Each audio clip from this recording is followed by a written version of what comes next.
जिस ज्योतिर्लिंग के दर्शन के लिए आप लोग पधारे हो वो राम से 14 पीढ़ी पूर्व मानधाता राजा हुए हैं। शिव पुराण में उल्लेख है जिन्होंने मां से नहीं पिता से जन्म लिया था। उनकी तपस्या से ये शिवलिंग प्रकट में स्थापित लिंग नहीं है।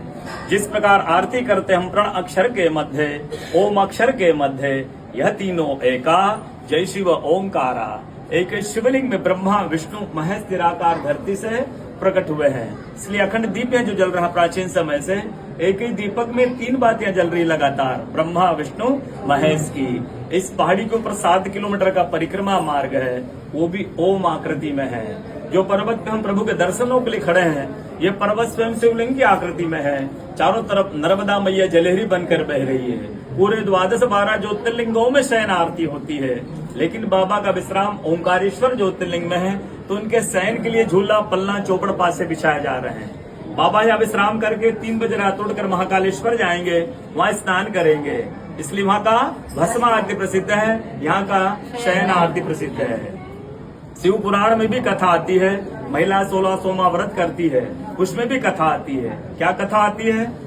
प्रतिदिन भोलेनाथ आते हैं, माँ के साथ विश्राम करके सुबह ब्रह्म मुहूर्त में उठकर चले जाते हैं। एक दिन जब भोले बाबा माँ के साथ पधारते तो माँ पुजारी से पूछती हैं, पुजारी हमें विश्राम के लिए जा रहे हैं, ये चौपड़ पासे में किनकी जीत होगी? पुजारी बोलते कि आज ये भोले बाबा जीतेंगे।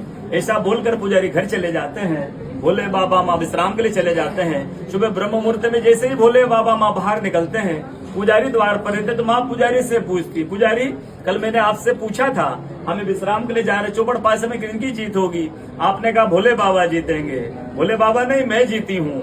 माँ ऐसा बोल करके उनको श्राप दे के चली जाती है।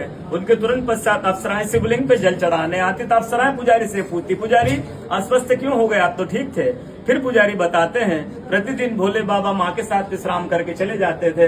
कल भोले बाबा माँ के साथ पधारे, माँ ने मुझसे पूछ लिया, पुजारी हमें विश्राम के लिए जा रहे चौपड़ पासे में किनकी जीत होगी?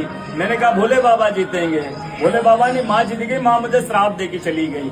अप्सराएं बोलते चिंता ना करो, हम अंदर जाकर शिवलिंग की पूजा करके आते फिर इसका उपाय बताएंगे।